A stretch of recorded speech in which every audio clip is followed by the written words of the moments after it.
महाराष्ट्र राज्य उच्च व तंत्र शिक्षण विभाग व महाराष्ट्र माहिती तंत्रज्ञान सहायता केंद्र यांच्या संयुक्त विद्यमाने सुरू असणारा करिअर कट्टा हा उपक्रम. या उपक्रमांतर्गत राष्ट्रीय व आंतरराष्ट्रीय स्तरावरील प्रशासकीय संधींची ओळख महाराष्ट्रातील तरुणांना व्हावी यासाठी म्हणून 52 आठवड्यांची अखंड संवाद शृंखला आयोजित करण्यात आलेली आहे. या संवाद शृंखलेतील 5व्या सत्रामध्ये मी रामेश्वर मोरे आपणा सर्वांचं सहर्ष स्वागत करतो. आजच्या या सत्राचे सत्राध्यक्ष म्हणून उपस्थित असणारे महाराष्ट्र माहिती तंत्रज्ञान सहायता केंद्राचे अध्यक्ष सन्माननीय यशवंतजी शितोळे सर यांचं मी स्वागत करतो. आजच्या या सत्रास प्रमुख मार्गदर्शक म्हणून उपस्थित असणारे IRPS डॉक्टर तुषाबा शिंदे सर यांचं देखील मी मनपूर्वक स्वागत करतो. आजच्या या सत्राप्रसंगी महाराष्ट्रभरातून करिअर कट्टाचे उपस्थित असलेले सर्व पदाधिकारी यांचं देखील मी मनपूर्वक स्वागत करतो. आजच्या सत्रासाठी महाराष्ट्रातील सर्व विद्यार्थी हे देखील या सत्राला उपस्थित राहिले त्यांचे देखील मनपूर्वक स्वागत करतो. सत्रास सुरुवात करण्यापूर्वी डॉक्टर तुषाबा शिंदे सर यांना आताच सुंदर एक पदवी देण्यात आलेली आहे. त्या पदवीबद्दल स्नेहा पिळवटकर यांनी सांगावं अशी त्यांना मी विनंती करतो. स्नेहा पिळवटकर. धन्यवाद रामेश्वर. सर्वप्रथम आपल्या सर्वांचे लाडके मार्गदर्शक डॉक्टर तुषाबा शिंदे सर यांचं करिअर कट्टाच्या वतीने मनपूर्वक अभिनंदन. सर, आपणास MBBS doctor degree Gokhale university मिळाली अशा गोंधळ होतोय.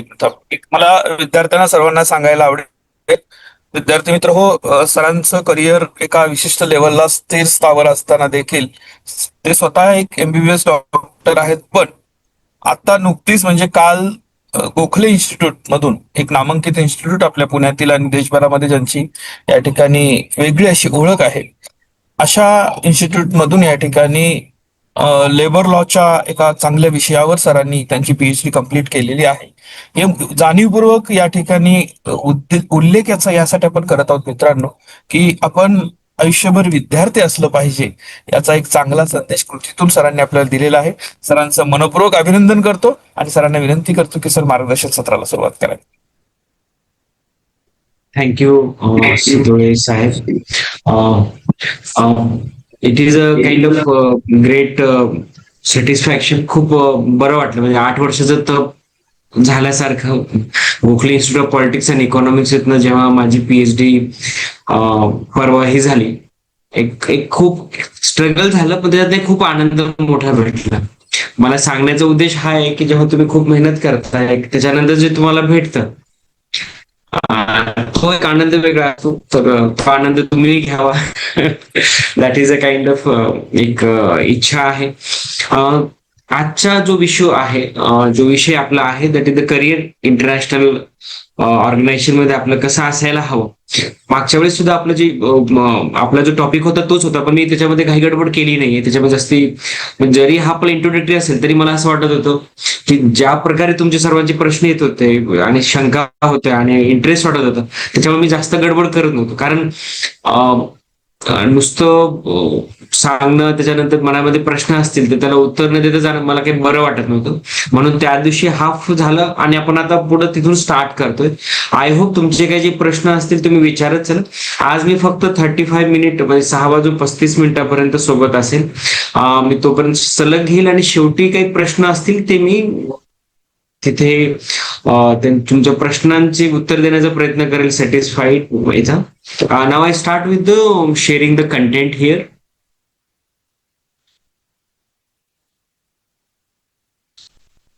आय होप तुम्हाला दिसत असावं. दिसते सर्वांना? हो सर, दिसते. Right. Welcome back to International Career Organization. I hope you are liking this one.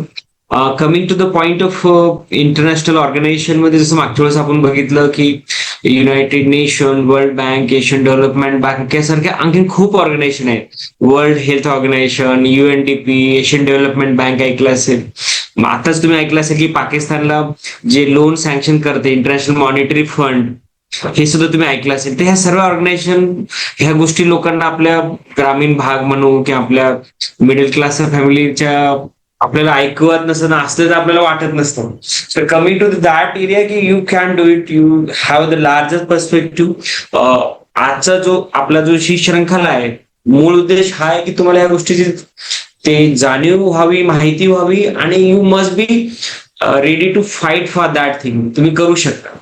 तर coming to the now this slide, ह्या सगळ्या जे काही इन्फॉर्मेशन आहेत, करिअर आहेत, याची माहिती एक inspire.org नावाच्या वेबसाईटवरती आहे. तुम्ही तिथं स्वतःचं प्रोफाईल बनवा, तुम्ही लॉग इन करा. You will get to know number of thing. World किती छोटं आहे आणि आपण काहीही करू शकतो, ह्या मागचा त्या उद्देश आहे. उद्या तुम्ही एमपीसी कराल, युपीएससी कराल, आणि उद्या तुम्ही कुठेही ऑर्गनायझेशन मध्ये किंवा तुम्ही जॉब मध्ये कराल, तुम्ही त्याच्यानंतरही तुम्ही ह्या एक्झामिनेशनच्या तयारी करू शकता. त्याच्यासाठी आणि काही लागत नाही. महत्वाचा मुद्दा मी तुम्हाला एक मागच्या वेळेस सांगत होतो, काही नसतं. आपण फक्त लांबणं घाबरत असतो. जोपर्यंत आपण पाण्यात उडी मारत नाही तोपर्यंत आपल्याला पाण्याची, विहिरीची, कॅनलची भीती वाटते. आणि एकदा उडी मारले की माणूस जीवाचा आटापिटा करतो आणि काहीतरी पाय मारतो. तशी गोष्ट आहे. तुम्ही हे बघावं. Coming to the point of, आपण आता सुरुवात करतो याच्यासाठी. जेव्हा तुम्ही ह्या वेबसाईट वरती जाता, प्रोफाईल बनवतो, तुमचं सीव्ही खूप स्ट्रॉंग पाहिजे. जरी कोणाचा सीव्ही स्ट्रॉंग नसतो, जेव्हा पहिला असतो, जेव्हा माझंही असेल तेव्हा स्ट्रॉंग नव्हता. हळूहळू अनुभवाने, एज्युकेशनने तो वाढतो. मुद्दा आहे की तुम्ही तुमचं सीव्ही स्ट्रॉंग करण्यासाठी कंटिन्यू मेहनत करा. Either it is a 20 year, 20, 30, 50, doesn't matter. You must go on improving your CV. नंतर तुम्ही बघाल स्क्रीनिंग असेसमेंट आहे, तुम्ही ह्या सगळ्या गोष्टी तुम्ही जाल, देन यू विल अंडरस्टँड की काय काय करतायत. आपण नेक्स्ट स्लाइड जातो.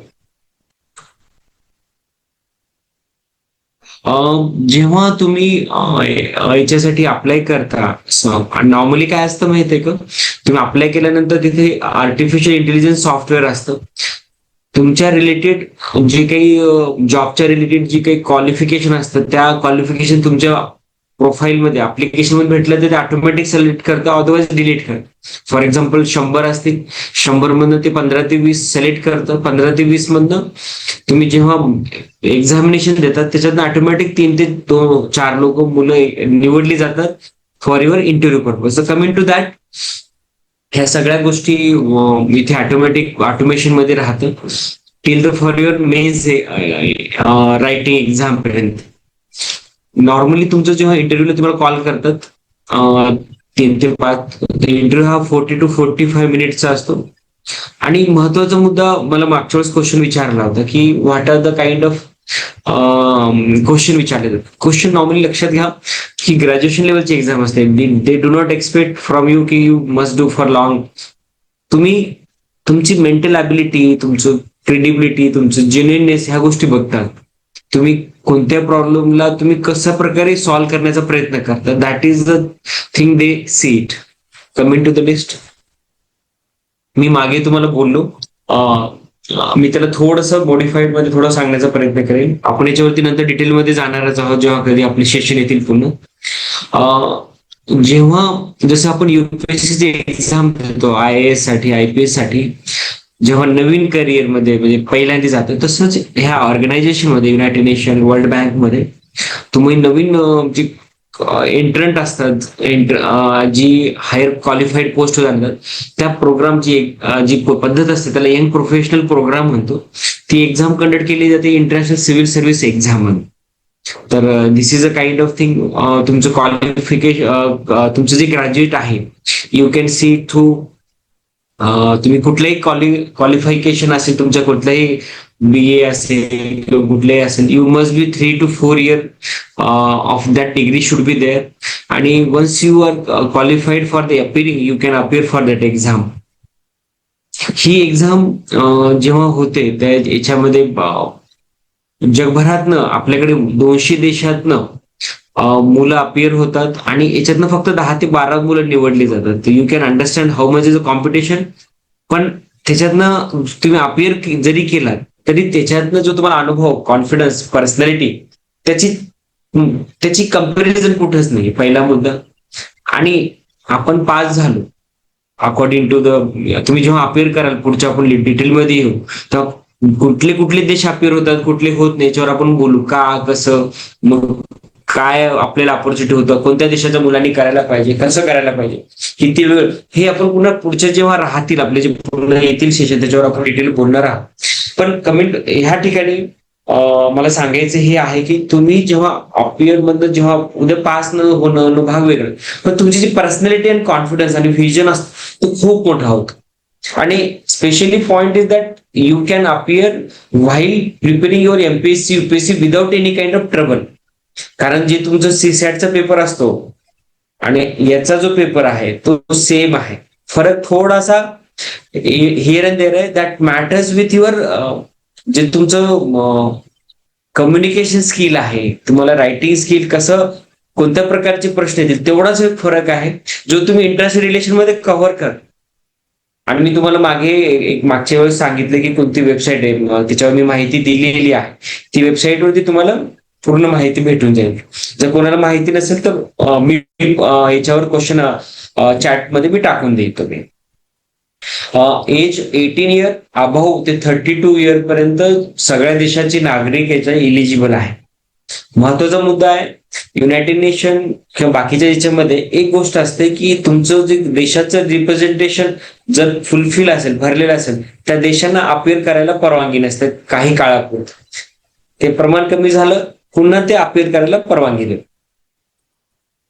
Now coming to the point of United Nation internship. Internship ही एक सुंदर अशी एक असं एक जॉब आहे.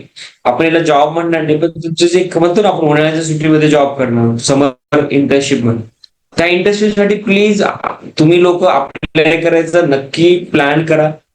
जर तुम्ही 2 महिन्याची जर इंटर्नशिप केली, 1 महिन्याची, 15 दिवसाची, मी सांगतो तुमच्या जीवनाकडे बघण्याचा दृष्टिकोन 100% चेंज. मी म्हणेल 200% चेंज होईल. का? कारण तुम्ही लोक हे वेगळ्या प्रकारच्या लोकांसोबत डील करतात. त्यांचं व्हिजन वेगळं असतं, त्यांची बोलण्याची पद्धत वेगळी असते. जीवन किती मध्ये आपण काय काय करू शकतो, आपल्याला किती ऑपॉर्च्युनिटी, ह्या गोष्टी इथं कळतात. त्याच्यामुळे जर 12वीचा मुलगा 12वी पास झाला असेल तरी अप्लाय करा, ग्रॅज्युएशन करत असेल तरी अप्लाय करा, ग्रॅज्युएशन नंतर तुम्ही तयारी करत असेल तरी अप्लाय. तुमचा जो सुट्टीचा पिरियड असतो, मे झाल्यानंतर, प्री झाल्यानंतर, स्पेशली जो 3-4 महिने, त्याच्यामध्ये एका महिन्यासाठी तरी अप्लाय करा. जर कोणाला अडचण आली you can ask me in the chat, आणि काय मी माझा ईमेलही दिलेला आहे. तर याच्यामध्ये तुम्ही तुमचं क्वालिफिकेशन प्रत्येकाच बेस्ट असतं, आणि नसेल जरी आणि तुम्ही तुमचं जर एसओपी मध्ये सांगितलं तर you can get a good opportunity. त्यांना सुद्धा चांगली मुलं जे हंबल बॅकग्राऊंड मधनं जी मुलं आलेली असतात त्यांच्यासाठी ते give the special consideration. Coming to the internship program, मी जसं तुम्हाला सांगितलं first hand experience for functioning of United Nation, ते एक छान आहे. What to be shaping the world, तुम्हाला काय करता येईल ते सुद्धा आहे. It is a kind of thing. हे मी तुम्हाला दाखवलं एक slide. Who can enroll in the internship program? You can see any enrolled in the master program, PhD, in the final year of bachelor degree, 1 year after graduation. असे खूप काही ह्या जे काही आहेत तर कोणीही अप्लाय करू शकत. तुमच्याकडे इंग्लिशमध्ये चांगली कमांड पाहिजे. मला एक प्रश्न इथं विचारलाय मला की बऱ्याच जणांना एक प्रश्न असतो की इंग्लिशमध्ये तुम्हाला खडखडीत बोलला. असं काही नाहीये. तुम्ही हळूहळू शब्द इकडे हे करून तुम्ही जर थोडं इंग्लिश बोलण्याचा प्रयत्न जरी केला आणि भावना जरी पोहोचत असतील तरी सुद्धा इट इज सफिशियंट.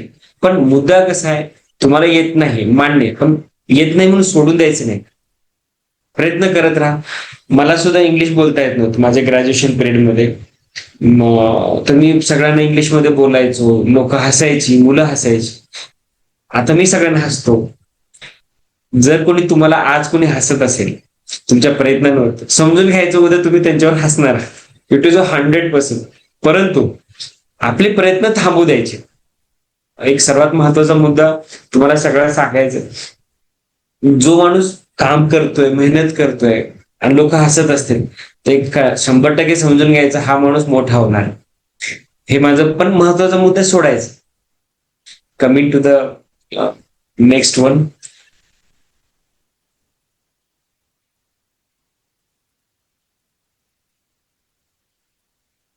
तर इंटर्नशिप मध्ये ह्या गोष्टी आहेत ज्या आपल्याला गरजेच्या आहेत, म्हणजे नवीन काही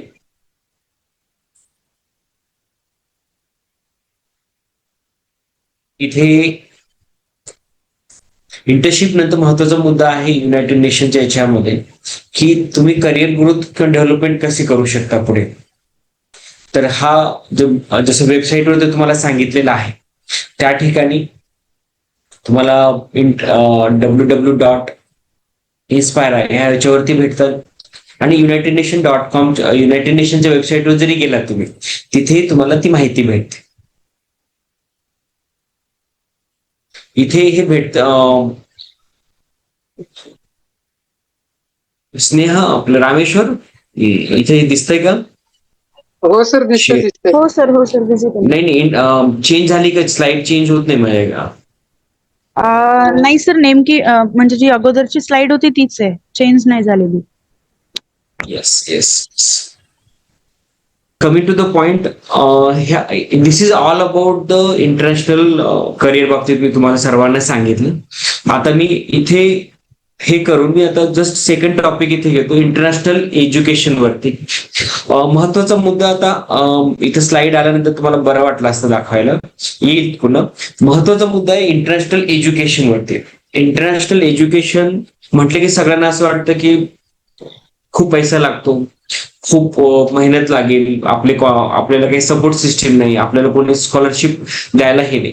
तर हा एक मुद्दा जो डोक्यातनं आहे, मला सगळ्यांना सांगायचं इथे हे आहे की हे बिलकुल एक वेगळं पिक्चर आहे.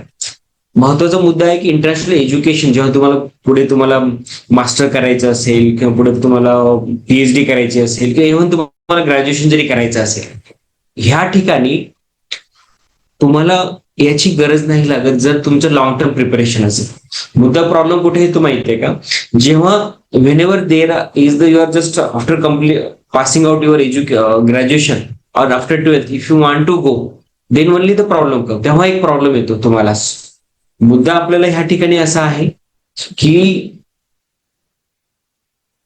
आपण जर लॉंग टर्म प्रिपरेशन केलं, इव्हन तो आपण एमपीएससी युपीएससी करतोय किंवा याच्यामध्ये करतोय, मी एक I am just giving for general knowledge साठी, म्हणजे बाकीचे जसे आपली सगळी मुलं तयारी करत असतील, पण जनरली हे आपल्याला माहिती पाहिजे की after graduation if you want to go, आणि तुम्ही जर पहिल्यापासून सगळ्यासाठी तयारी केली आणि त्या आपल्याला ह्यासाठी बऱ्याचशा संस्था आपल्याला स्कॉलरशिप देतात. तुम्हाला महत्वाची गोष्ट सांगतो की after graduation if you want to go for the MBA, if you want to go for the PhD, if you want to go for any in the other country, Maharashtra गव्हर्नमेंटची आपल्याला स्कॉलरशिप अवेलेबल असते. Maharashtra government त्यासाठी funding करतं. Okay, आणि same thing national overseas scholarship नावाची सुद्धा आपल्याला funding असते from the side of national government of इंडियाकडे. तर ह्या ठिकाणी जी हे आहे, जी सपोर्ट सिस्टीम आहे, ह्या गोष्टी लोकांना माहिती नाहीत, आपल्या मुलांना माहिती नाही. पर्पज ऑफ दिस सिरीज जी आहे आपल्याला की ह्या गोष्टी सगळ्यांना माहिती व्हाव्यात. सेकंड थिंग, आपण ही तयारी करत असताना मुलांना प्लॅन बी प्लॅन सी रेडी व्हावं, ह्यासाठी सुद्धा ह्या एज्युकेशनचा फायदा होऊ शकतो. मुद्दा येतो इथे महत्वाचा की मुलांना काय काय स्कॉलरशिप अवेलेबल आहे हेच माहिती राहत. That is the kind of main problem आपल्या मुलांसाठी राहत.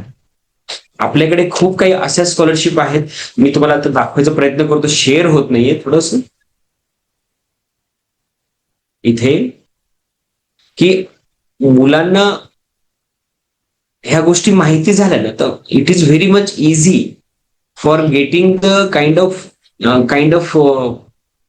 Of support system. महत्वाचा मुद्दा काय की मुलं समजा एखाद्या आर्ट्स मध्ये जायचं असेल, कोणाला इकॉनॉमिक्स मध्ये जायचं असेल, कोणाला म्युझिक मध्ये जायचं असेल, तर there are the number of scholarships are available for the students.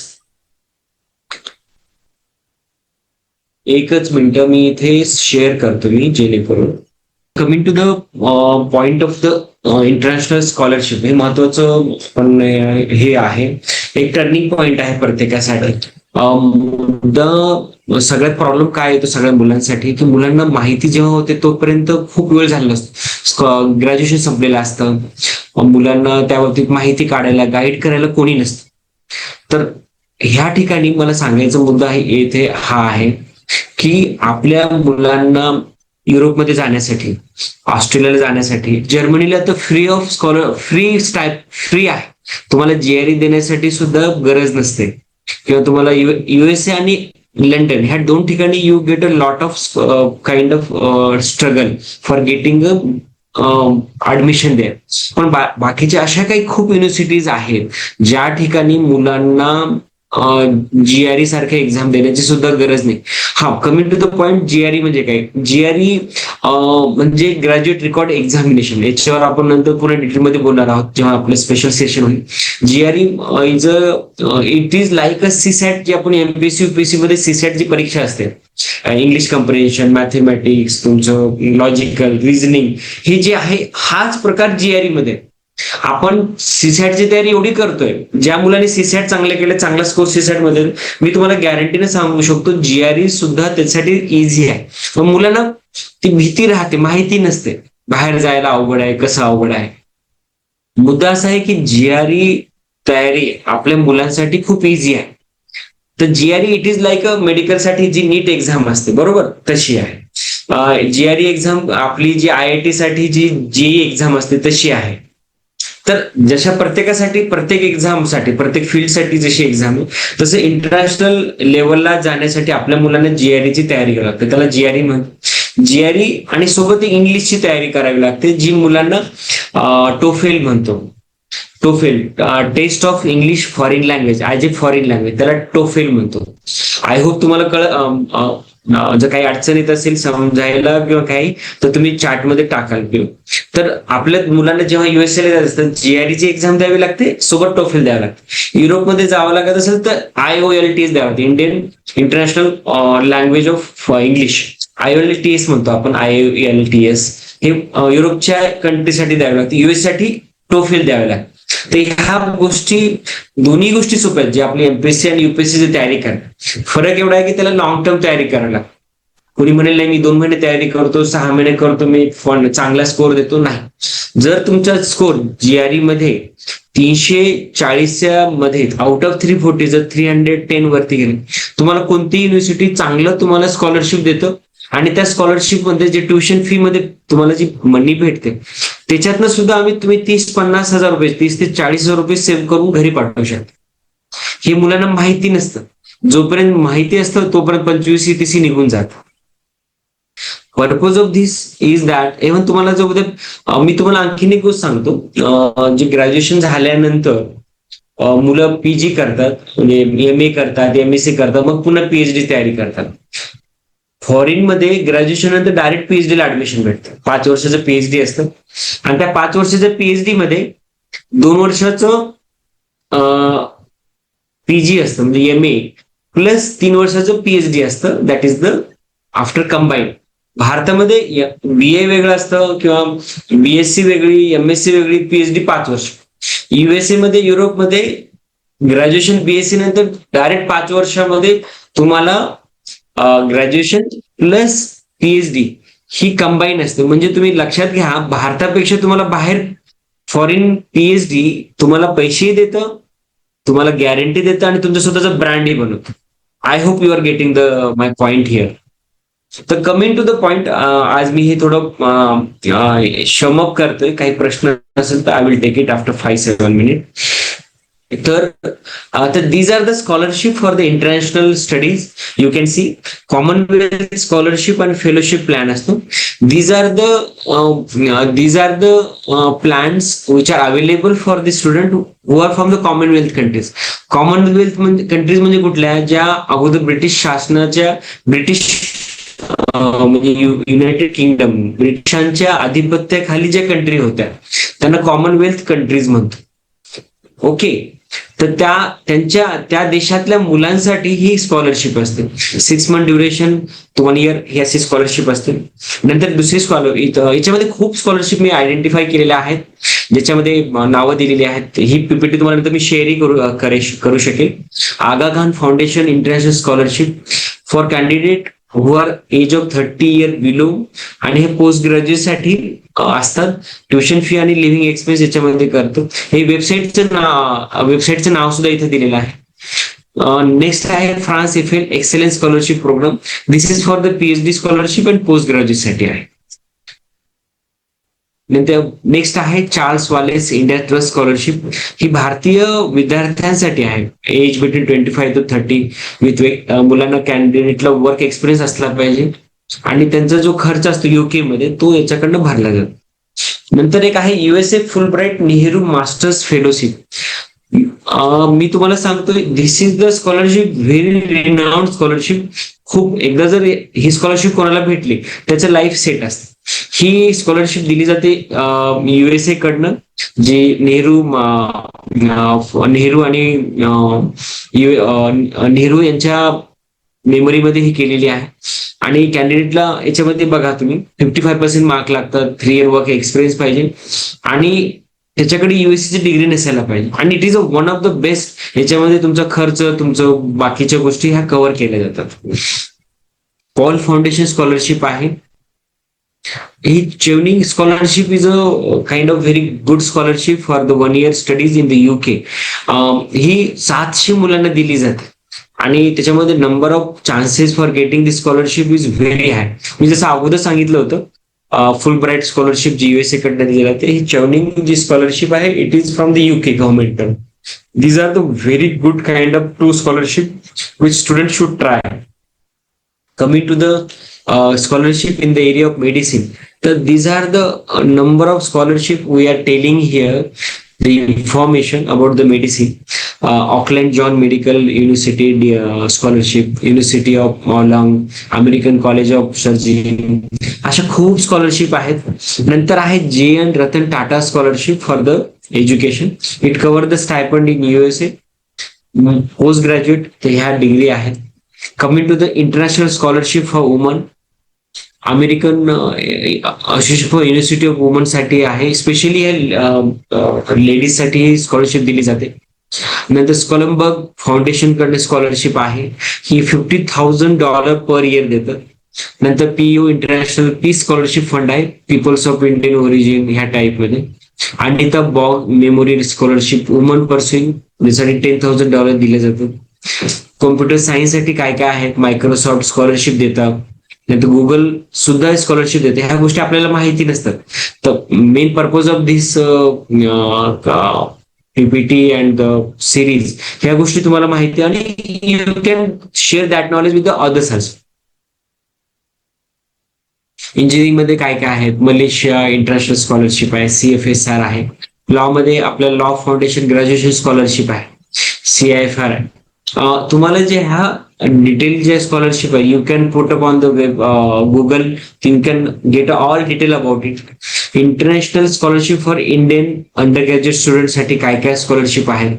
Tata scholarship for the जी आहे टाटा फाउंडेशनच्या खूप स्कॉलरशिप वर्ल्ड वाईड आहेत मुलांसाठी, that can be taken here. Doctor Manmohan Singh scholarship ही कॅम्ब्रिज युनिव्हर्सिटीमध्ये दिली जाते. It is available to all courses other than veterinary medicine, cover all expenses including traveling, living expense. Only thing is that you should get, म्हणजे तुम्ही बघा doctor Manmohan Singh सरांच्या स्मृतीपीठेत सुद्धा त्यांचे एवढं नॉलेज आणि एवढं त्यांची क्रेडिबिलिटी आहे की त्यांच्या नावाने मोठी स्कॉलरशिप आहे. ऑक्सफोर्ड कॅम्ब्रिज कडनं, एडिनबर्ग युनिव्हर्सिटी आहे, university of Sheffield offer specific scholarship for $10,000. खूप आहेत, तुम्ही बघू शकता. You can check it out, you can get this all detail. These are only purpose is that these are the kind of thing which can be available to our students here. अमिजादा global applicant scholarship आहे, board scholarship आहे, BG ह्या scholarship आहेत. तुम्ही बघाल आजकाल मुलं, बरं आणखीन एक सांगायची गोष्ट राहिली आहे, in Germany they are the number of universities are there, they are giving full funded scholarship to our student. फक्त तुम्हाला तिथे जाऊन तुम्हाला जर्मन लँग्वेज मध्ये तुम्हाला ते करावं लागतं. पण मला एक गोष्ट सांगावीशी वाटतं, मुलांना असं वाटतं रशियामध्ये गेलं तर रशियन लँग्वेज अवघड आहे, जर्मनीमध्ये गेलं नाही. प्लॅन बी मध्ये हे सुद्धा रेडी ठेवू शकता की तुमचं side by side you can prepare for that thing. Once you get a German, Australian, European degree, you don't have a problem for your job, you will get somewhere something in a good way.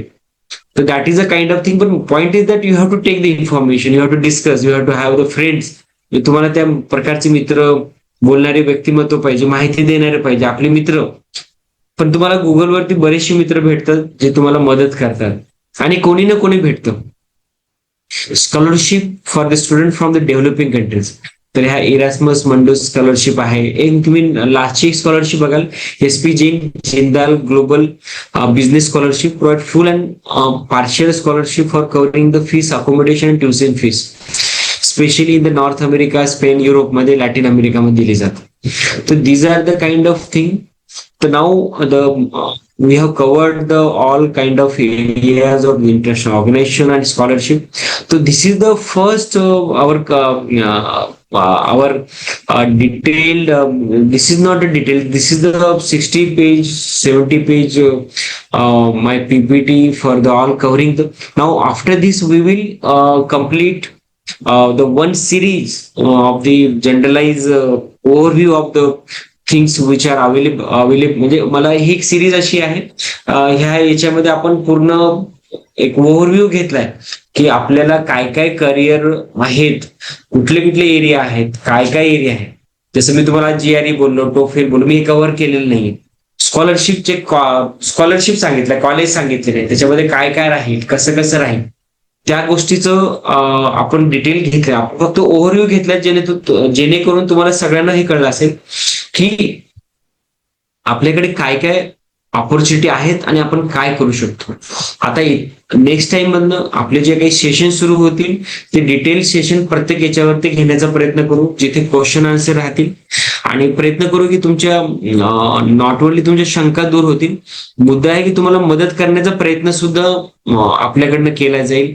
कोणाला काही doubt असतील, कोणाला काही मदत लागत असेल, contact लागत असतील, ते ह्या माध्यमातून मी प्रयत्न करेल आणि करिअर कट्टाकडनं प्रयत्न, आपण सर्वकडनं प्रयत्न राहील की तुम्हाला मदत भेटेल.